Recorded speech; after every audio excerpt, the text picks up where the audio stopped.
Support comes from the Missouri Forest Products Association, honoring Arbor Day on April 26th, with an ongoing commitment to sustainable stewardship and conservation of Missouri's forests. ChooseWood.com. The Gateway brings you the day's news from the St. Louis region and across Missouri. It also includes stories from the Illinois side of the river and our Metro East reporter, Will Bauer. In Alton, in Belleville, in East St. Louis, in Edwardsville, in Cahokia Heights, at Scott Air Force Base, I'm Will Bauer, St. Louis Public Radio. Listen to reports from Will and all of our journalists weekdays on the Gateway, on the STLPR app, and wherever you get podcasts. From St. Louis Public Radio. This is St. Louis on the Air. Courage is all about love. Doesn't matter what anybody says. Be brave and rise above. Have courage through your days. You know, my music tends to be somewhat simple to connect with, and also fun to move to. So that's one of my favorite things about playing for young audiences is they, really are ready to engage and play and have a good time. They're not as self-conscious as us old people. Yeah. Right. So I kind of relate to those younger audiences in that way. I'm Sarah Fetsky. You got to be brave. St. Louis musician Mark Pagano gained a big following for his work with the rock band Fire Dog. The trio toured all over the country. Now Mark Pagano is releasing his debut solo album, and he's doing it under a new name. He now goes by Marko Polo, Marko with a K. It's a charming, goofy name perfectly suited to the music he's now making. Music for kids that adults can also enjoy, what he calls kindie rock. The title track on Marko Polo's new album, Mammal Music, offers a perfect example.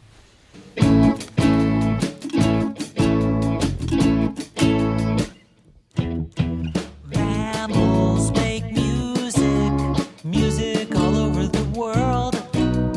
Warm-blooded vertebrates, all covered with hair, are everywhere making music. Beautiful music all over the world. And that is Mammal Music from the debut album by Marko Polo, the musician previously known as Mark Pagano. And he joins us today. So Marko Polo, welcome. Thanks so much for having me. So Mark, so many people know Fire Dog and they know Mark Pagano. Why start new as Marko Polo? Oh, well, so actually I've been kind of using the moniker Marko Polo with Fire Dog for some time, but it's as I'm doing the solo release, I wanted that kind of new identity, and it's got this kind of call and response feel to it. So that's something I try to bring to my performances, kind of make it interactive. The whole poolside Marko Polo. Right. Close your eyes, feel it out, follow my voice kind of thing. Yeah. I bet that's a lot of fun. Yeah, it is. I think the interesting thing about your career as a kindie music artist is it feels like this wasn't necessarily intentional. This just, it happened so organically from being a rock star to being a kid's rock star. Yeah, I think that's true. As we were playing with Fire Dog for a number of years, and Fire Dog's still a band. We're still got some shows coming up. I'm excited to get together with the band again. But, there was always people saying, you'd be great for kids music. Why don't you do a kids album? And there was even Grandfather Stark here at KDHX has a kids show, and he was really one of the first people to really push us in that direction. He even booked us as a backup band for a touring kids artist, Barry Corral, about a decade ago, and that was kind of really the beginnings of pushing us in that direction. Yeah, what do you think made Fire Dog and also makes you in your solo work just such a natural fit for what kids are looking for in music? That's a good question.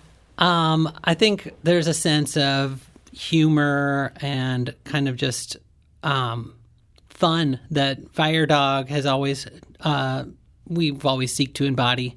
And kids really respond to it. The music is my music tends to be somewhat simple to connect with, and also fun to move to. Mm-hmm. So that's one of my favorite things about playing for young audiences is they, really are ready to engage and play and have a good time. They're not as self-conscious as us old people. Yeah.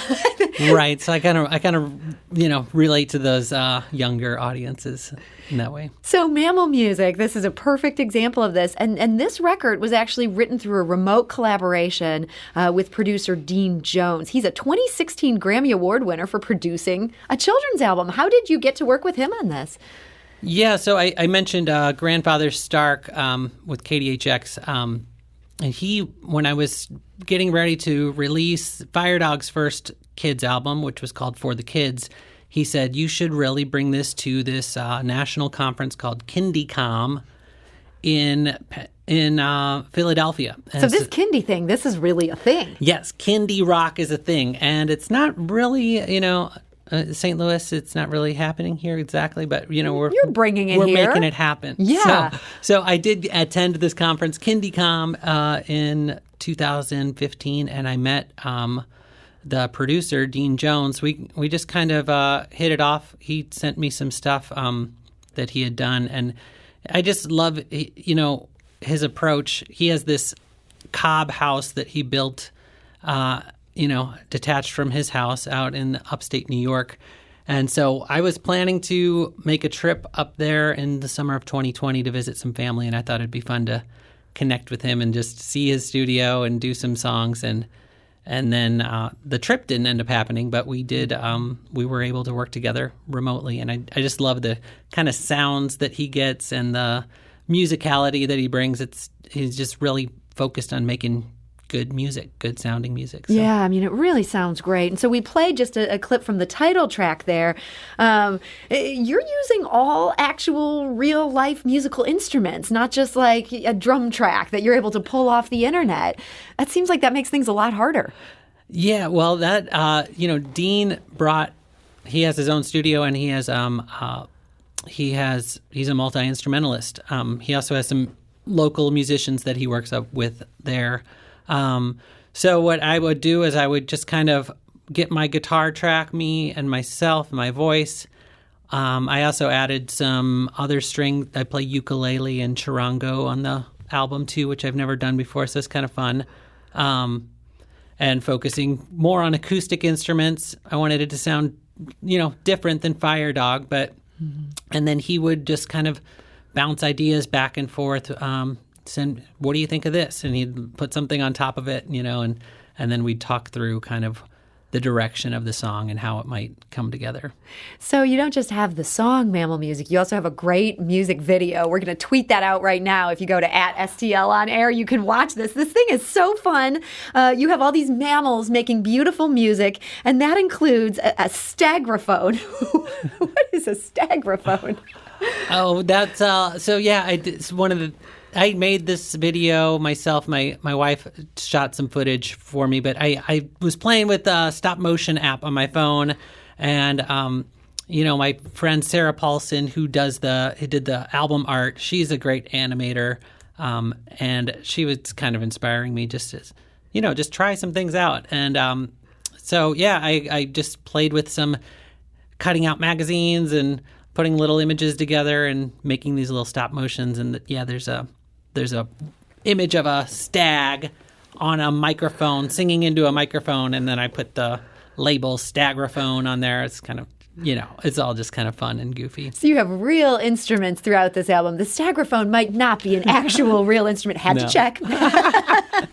So, look, I want to play another track from this album. This is just such fun music. This is music adults can actually really like. It might put a smile on your face, too. Let's play Big Brains. Human beings,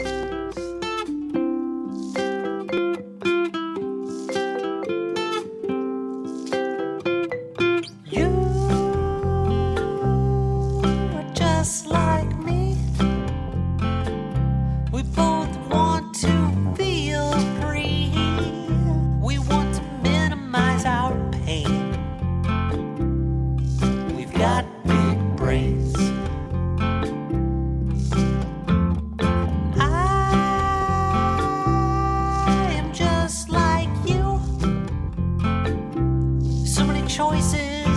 we can choose, and we want to feel safe. We've got big brains. And that is Big Brains from the new album Mammal Music. That's by Marko Polo, a.k.a. Mark Pagano, here today with me. So a lot of your songs are about animals. This song is kind of about being a human animal, in a way. Yeah, that's right. I spent a lot of the last couple years wandering around in the wilderness with my children, just kind of contemplating what it means to be human. And that's kind of where this song came from. And just kind of thinking about, how the pandemic is pushing us to change our habits and become better animals, better mammals with our fellow animal neighbors, so. Yeah, there's some big ideas here for, people might be surprised to find ideas like this in a kid's song. Yeah, well, I think this is one of those songs that kind of, it's rides that line of kids' music and just music, but definitely something that it has a positive message for kids, but it also has kind of some bigger contemplative things for bigger humans. So this idea of thinking of humans as animals, which, let's face it, we're humans. I mean, we're animals. So you got that part right. We got a question from Twitter. Rebecca says, my question for musician Marko Polo's interview, what's your favorite animal? Please respond using only animal sounds so I can guess. I imagine you might not do that for just anybody on Twitter, but Rebecca, maybe this may be a nepotistic question here. Oh, that's a really good question. That's a hard question. It's kind of like asking someone what their favorite color is. I don't know. For me, it changes. But and then there's only so many animal sounds I can make. But okay, let me get. I'll get in my animal headspace here. Ho ho. I don't know if Rebecca is going to be able to guess that one, but I'm going to go with wolf. Yeah. Close. Coyote. Okay. Yeah. That's a good coyote. It's kind of my spirit animal, kind of fire dog-ish. Yeah. No, it's a great animal. And we should mention Rebecca is Mark's wife, Rebecca Rivas, journalist who's also been on this show. Have to ask, is Mammal Music a reference to the Beach Boys' legendary album Pet Sounds?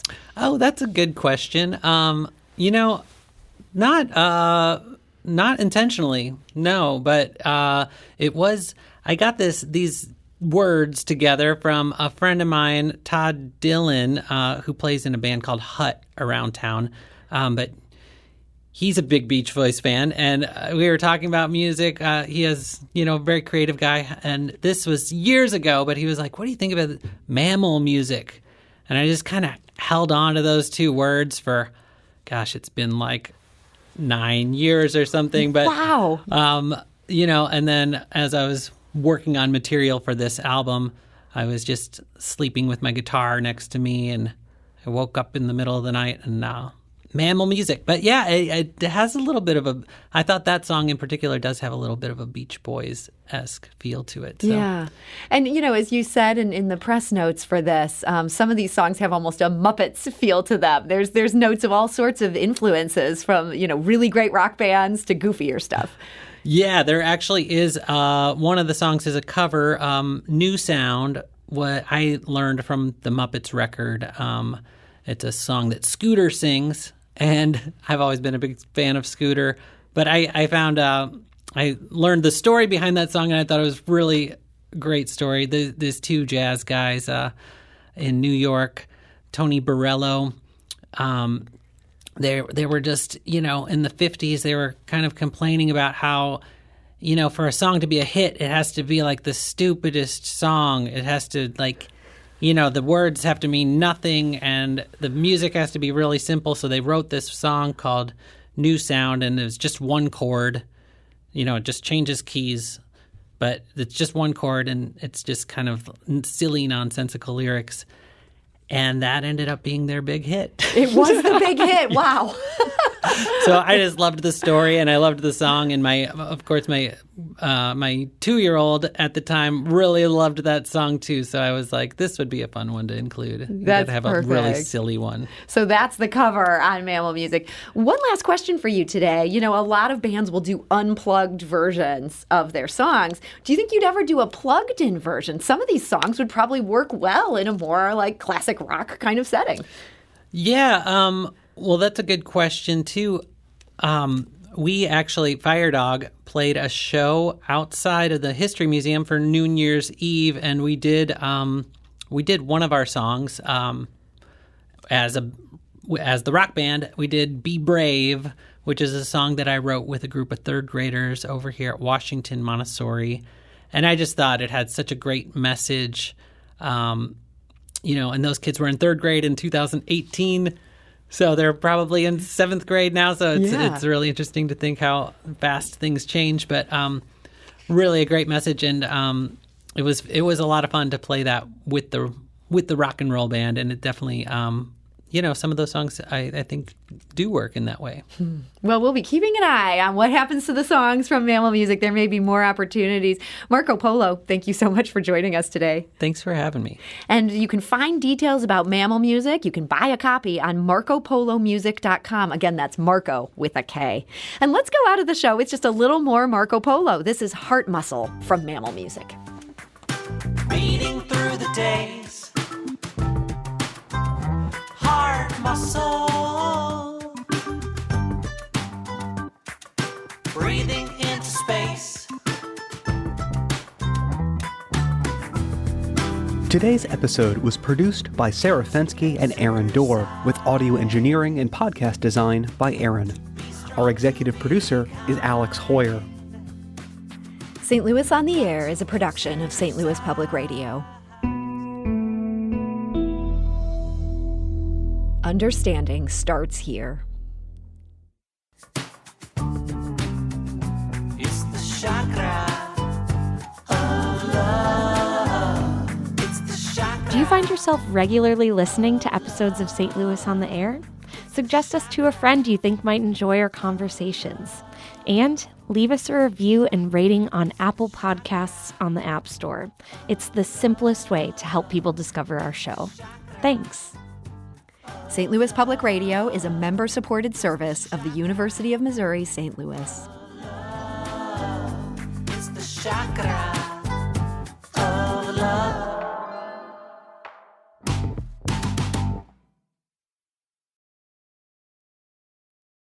Support comes from the Missouri Forest Products Association, honoring Arbor Day on April 26th, with an ongoing commitment to sustainable stewardship and conservation of Missouri's forests.